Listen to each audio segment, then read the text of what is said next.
오늘 말씀은 준행자의 삶이라는 제목으로 말씀을 나누겠습니다. 예전에 초등학교 때 기억입니다. 설탕을 불에 녹여 그 다음에 소다를 넣어서 부풀리게 하고 그것에 어떤 형상을 찍어서 그 형상대로 모양을 쪼개서 만들었던 기억이 있습니다. 아마 여러분 다 아시겠지만 설탕볶이입니다. 학교에서도 하지만 가끔은 집에서도 했던 기억이 나는데요. 학교 앞에서 이 설탕볶이를 할 때 그때 그 형상대로 예쁘게 만들어지면 다시 보너스로 그 설탕볶이를 하나 더 받았던 기억이 납니다. 그런데 이 볶이를 할 때 주의해야 할 점이 있습니다. 주의해야 할 점이 있는데 무엇이냐면 바로 신중해야 됩니다. 신중하되 끝까지 신중해야 한다는 것입니다. 왜냐하면 이 설탕볶이는 너무나 부러지기가 쉽기 때문입니다.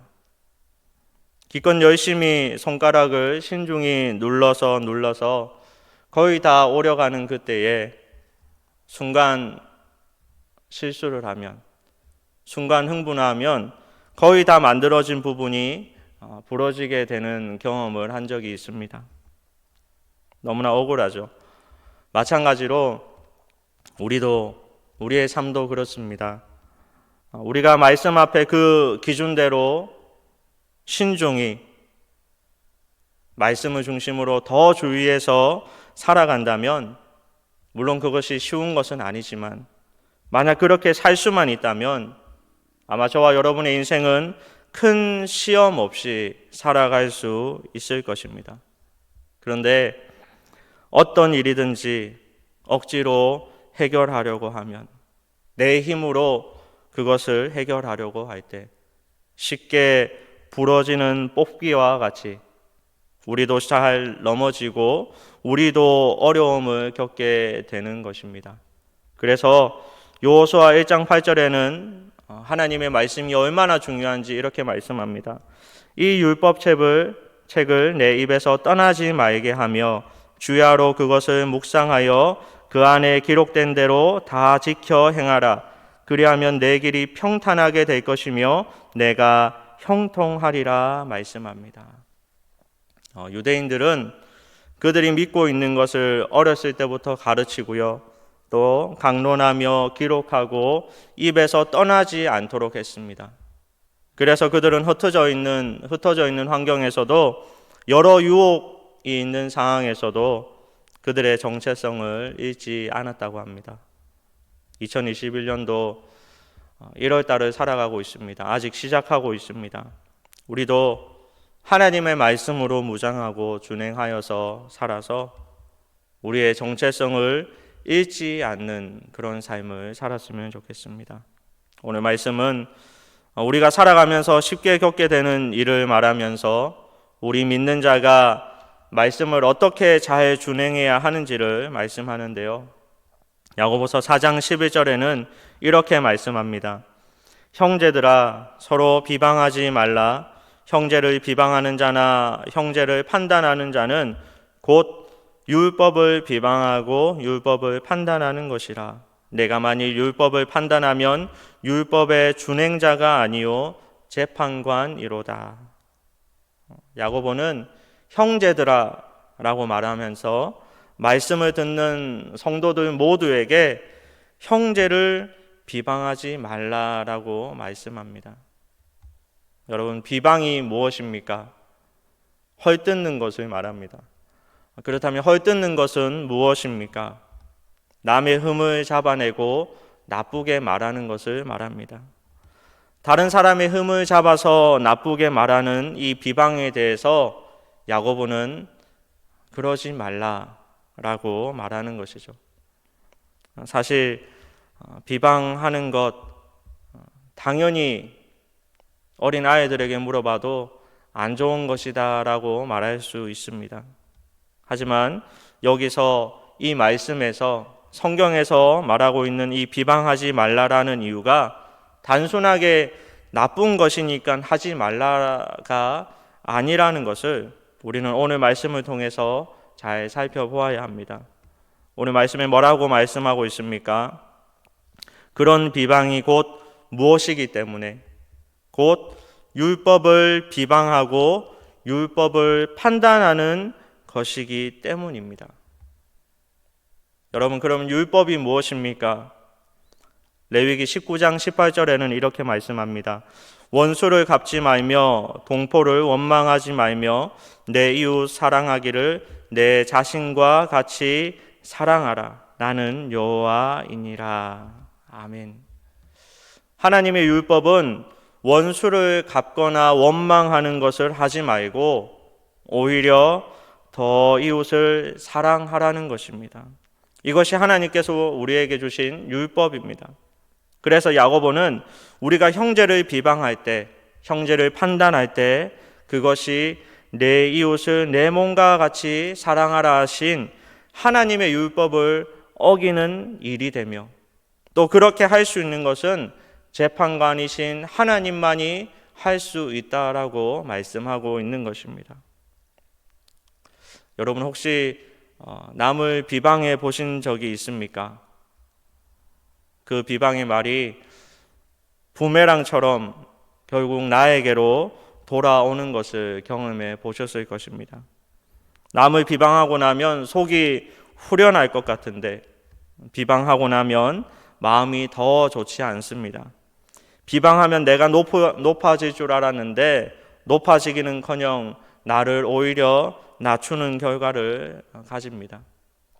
우리는 쉽게 누구를 판단할 수 있고 비방할 수도 있고 정말로 그 사람이 비방을 받을 만한 사람일 수도 있지만, 오늘 말씀을 생각하면서 우리의 유일한 입법자요 재판관이요 우리의 모든 것 되시는 오직 하나님 한 분만을 모시면서 살아가는 그런 인생이 되어야 할 줄로 믿습니다. 사랑하는 여러분, 2021년 살아갈 때 나 자신에게도, 여러분 나 자신에게도, 그리고 또 다른 이웃에게도, 그리고 가까운 가족에게도 비방이 아니라 사랑의 말로 오히려 위로하며 오히려 기도하며 주님의 말씀을 준행하는 자의 삶을 살아가는 저와 여러분이 되기를 바랍니다.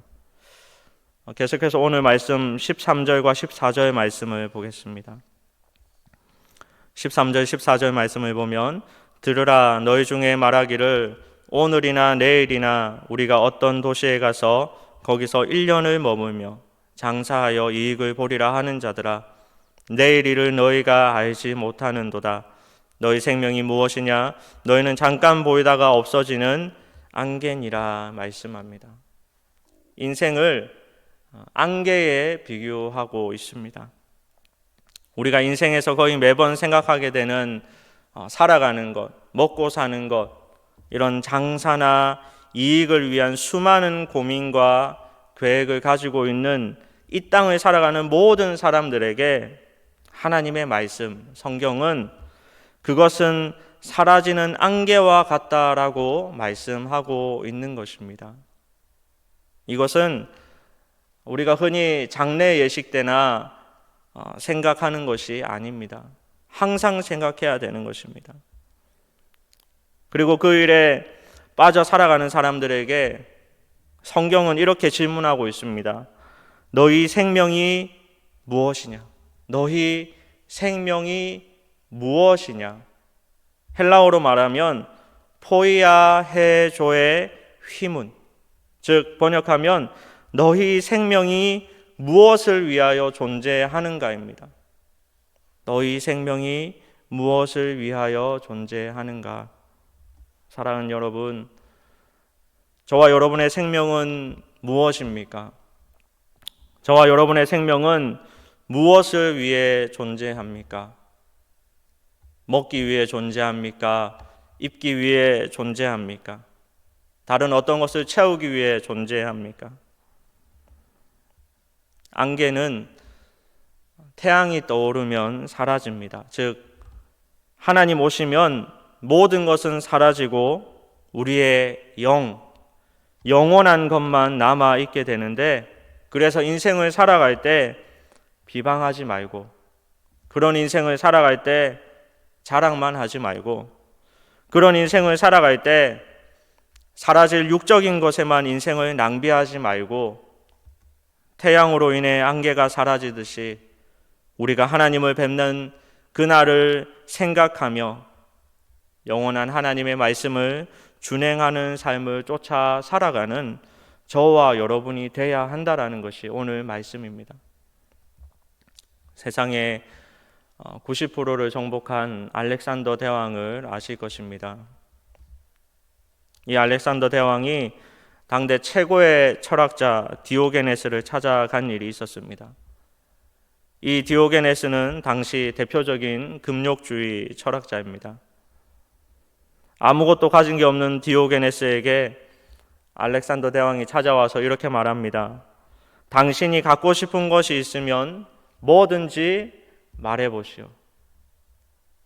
여러분, 만약에 지금 이 순간 알렉산더와 같은 그 사람이 찾아와서 저와 여러분에게 이런 질문을 한다면, 당신이 갖고 싶은 것이 있으면 뭐든지 말해보시오라고 말한다면 여러분 무엇이라고 대답하겠습니까?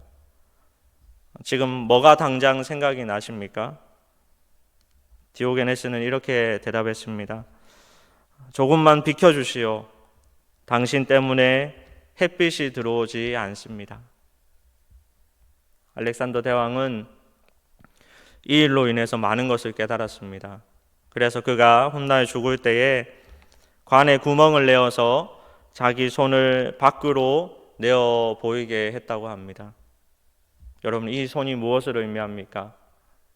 그리스와 이집트와 페르시아와 인도 등 90%, 세상의 90%를 정복한 자신의 손을 말하는 것이 아니라, 이 손은 결국 사람은 빈손으로 간다라는 것을 교훈하고 있는 것입니다.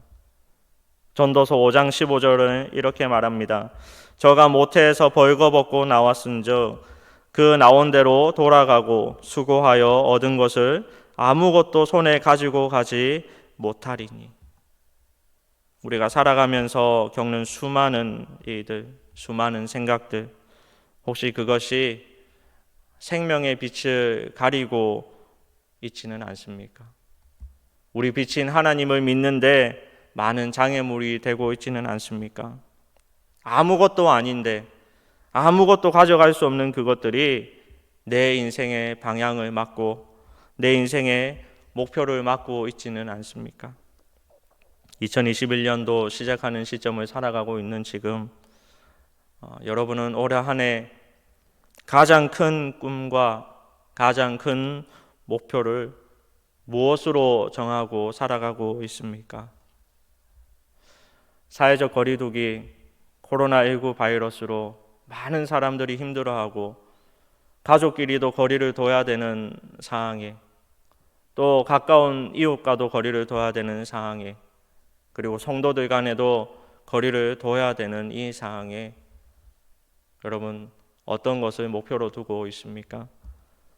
올 한 해 2021년도를 살아갈 때 올해는 조금 더 사랑하는 한 해, 조금 더 위로하는 한 해, 땅에 살지만 하늘을 채우며 살고, 이 땅에서는 조금은 부족할지 모르지만 오히려 감사는 넘치고 오히려 기쁨은 넘치며 하늘의 창고는 가득한 인생을 사는, 올해 표어와 같이 남은 자여 내 손을 늘어뜨리지 말라 하는 이 표의 말씀과 같이 우리의 손이 더욱더 말씀을 붙들고 더욱더 기도하며 더욱더 다른 사람들을 위해서 더 많이 사용할 수 있는 영원한 것을 붙잡으며 살아가는, 하나님 우리에게 주신 율법을 준행하며 사는 은혜가 가득한 2021년 한 해를 살아가는 은혜가 풍성한 저와 여러분의 삶이 되기를 주님의 이름으로 간절히 소원합니다.